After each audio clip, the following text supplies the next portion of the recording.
Ecuador, soberanamente, da por finalizado el asilo diplomático otorgado al señor Assange en el año 2012. Por 6 años y 10 meses, el pueblo ecuatoriano ha garantizado los derechos humanos del señor Assange y ha cubierto sus necesidades cotidianas en las instalaciones de nuestra embajada en Londres. Lenín Moreno, un día, tremendo documento. Ojalá responda, ¿no? ¿Verdad? ¿Qué Vamos, es? Xavi. Dale. ¿Para qué me invitan? El análisis internacional de Ina Afino-Génova. En el año 2015, cuando Assange todavía estaba asilado en la Embajada de Ecuador, rodaron un documental sobre él titulado Hacking Justice, es decir, hackeando a la justicia. En él comparó el trato que él estaba recibiendo por parte de Estados Unidos con el trato que ha estado recibiendo Cuba a lo largo de décadas. Dijo en esa entrevista, que cita Le Monde Diplomatique, que cuando uno leía los documentos filtrados de la Casa Blanca y de la Agencia de Seguridad Nacional, se daba cuenta de que el asunto no era en sí Cuba. A Estados Unidos no le preocupaba tanto Cuba como el ejemplo que esa isla daba al resto de América Latina. Si los demás veían que se podía luchar impunemente por la soberanía, harían lo mismo y eso sí que sería un problema. Y es la misma actitud que Estados Unidos mostró con Wikileaks, según Assange. Nadie puede complicarle la vida a los poderes establecidos y a quien se le pase por la cabeza hacerlo, le espera el destino de Assange o de Cuba. Esta comparación es peculiar, pero no parece que se aleje mucho de la realidad. Quizás por observar durante décadas ese trato presuntamente ejemplar de Estados Unidos hacia Cuba, sometida a un embargo contra el que se pronuncia en la ONU sistemáticamente casi todo el mundo, pero que sin embargo se mantiene en vigor, bueno, quizás por esto los países de América Latina fueron los que más apoyo le dieron a Julian Assange desde el inicio de su larga agonía. Así es, puede ser que sea por eso. El propio Fidel Castro, aún vivo, decía que a Wikileaks habría que hacerle una estatua por poner a Estados Unidos moralmente de rodillas y demostrar que se podía desafiar al imperio más poderoso de la historia.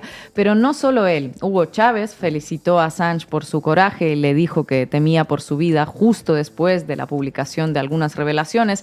Lula da Silva, Evo Morales y desde luego Rafael Correa, que fue quien le concedió el asilo diplomático en la embajada ecuatoriana en Londres, hasta que Estados Unidos encontró a alguien con menos integridad como Lenín Moreno. Alguien que aprendió perfectamente del ejemplo de Cuba y del ejemplo de Assange. No te atrevas a ser independiente. Y si no, no vas a recibir ningún crédito. Luego de que Lenín Moreno le retirara el asilo al periodista y lo entregara a la policía británica, condenándolo a todo lo que le sucedió a partir de entonces, el Fondo Monetario Internacional anunció un préstamo para Ecuador de $4.200 millones, de los que se desembolsaron de inmediato 652 millones.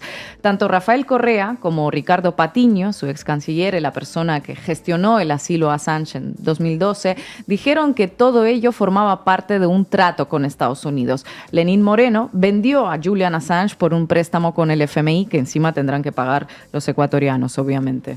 Poco antes de sacar a Assange a rastras de la embajada, Lenín Moreno se reunió con el ex jefe de campaña de Trump, Paul Manafort, y allí es donde habría sellado el contrato. Eso es lo que informó The New York Times en su momento, citando a 3 supuestos testigos.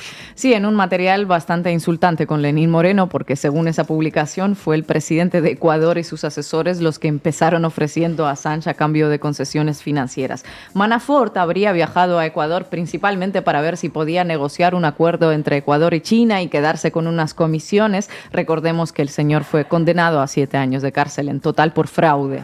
Y con este corrupto, el gran humanista Lenín Moreno hizo un trueque. No fuera a ser que el gran hermano del norte pensara que al liberal Lenín Moreno se le pasó por la cabeza en algún momento eso de ser soberano. No, señores, aquí venimos a enmendar los errores de la pesada herencia correísta. Ese proceso de venta de Assange por parte de Moreno es una muestra más de las dinámicas en las relaciones entre Washington y lo que Washington considera su patio trasero. Una muestra que fue pública y documentada. Porque, claro, en los miles de cables que había revelado Wikileaks se hacía patente todo lo que la izquierda latinoamericana venía años denunciando. El intervencionismo, los intentos de golpes, las injerencias, los constantes palos en las ruedas de los procesos progresistas y todo eso que se ve desde hace décadas, pero por lo que se prefiere pasar de puntillas. Y cuéntanos cuáles son las revelaciones más impactantes de Wikileaks que tienen que ver con América Latina. En ello empezaron a trabajar junto con Assange todo un grupo de periodistas latinoamericanos. Wikileaks seleccionó a medios de casi todos los países de la región para diseminar el mensaje. La Jornada de México, Página 12 de Argentina, El Comercio de Perú, el diario El Espectador de Colombia y la revista Semana, que hace 14 años no era lo mismo que es hoy. A los periodistas se les entregó un pendrive con miles de archivos encriptados. 900 cables de esos miles eran clasificados como secretos. Uno de los documentos mostró, por ejemplo, que en 2004 el embajador de Estados Unidos en Venezuela, William Brownfield, resumió la estrategia que tenía su embajada contra el gobierno de Hugo Chávez. 5 puntos tenía esa estrategia que siguieron a pies juntillas. El primero era fortalecer las instituciones democráticas, lo cual no suena mal, ¿no? Pero atención a lo que sigue. El segundo, infiltrarse en las bases políticas de Chávez. Tercero, dividir el chavismo. 4, proteger las empresas estadounidenses. 5, aislar a Chávez internacionalmente. Un plan modelo de tan solo 5 puntos, fácilmente replicable además en cualquier otro país con cualquier otro gobierno que no se someta con facilidad. Claro. En Venezuela, funcionarios de la embajada contrataron a una fuente para obtener información sobre los programas sociales de Chávez. En Bolivia, directamente extorsionaron a Evo Morales cuando acababa de ganar las elecciones de 2006 con la promesa de luchar contra la pobreza. El embajador estadounidense le llegó a plantear que si Bolivia quería seguir recibiendo préstamos internacionales, debería dar pruebas de buena voluntad.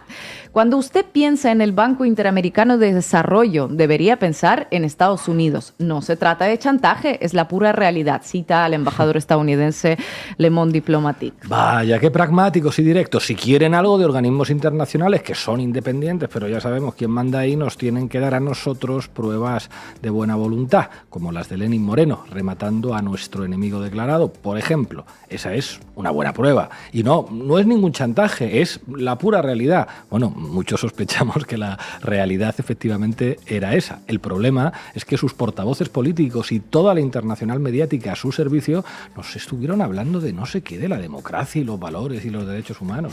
Como Evo Morales parece que no tuvo la misma buena voluntad que Lenín Moreno, pues no se le premió como a Lenín Moreno. Es más, se decidió reforzar a la oposición boliviana a través de la Agencia de los Estados Unidos para el Desarrollo Internacional, la famosa USAID, que tuvo vínculos con la CIA desde su creación, una agencia que llega a reforzar las instituciones democráticas y los valores y siembra de fondos a cantidad de ONG que casualmente se oponen, todas en conjunto, a cualquier gobierno latinoamericano de tinte progresista.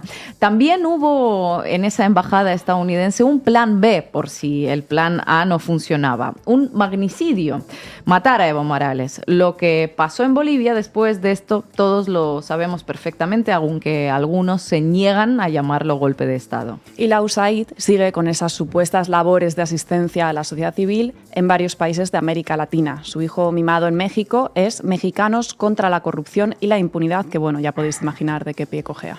Ya os podéis imaginar. Los cables diplomáticos de Wikileaks revelaron esos mismos métodos, los de la USAID, también en Nicaragua y en Ecuador.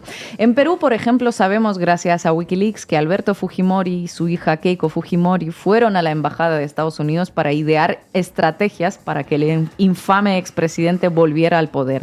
Esas revelaciones no las publicó El Comercio de Perú, por cierto, medio con quien Wikileaks las compartió inicialmente. No las publicó El Comercio, claro. El medio fujimorista por excelencia ligado a los poderes económicos peruanos, pues no podía revelar esos detallitos, ¿no?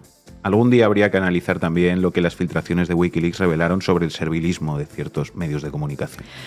Lo que hizo Assange no fue solo revelar los crímenes contra civiles del imperio más poderoso del mundo. Lo que hizo con Wikileaks fue romper muchísimos esquemas que uno traía en el molde.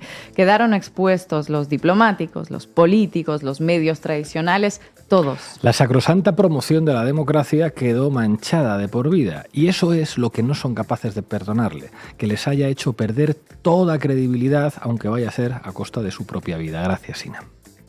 Increíble que hacen con él, es que basta ya desde mucho tiempo. No solamente una cosa que trata de una persona, pero de la libertad de nuestro todo, ¿no? Decir la opinión y la libertad de la prensa.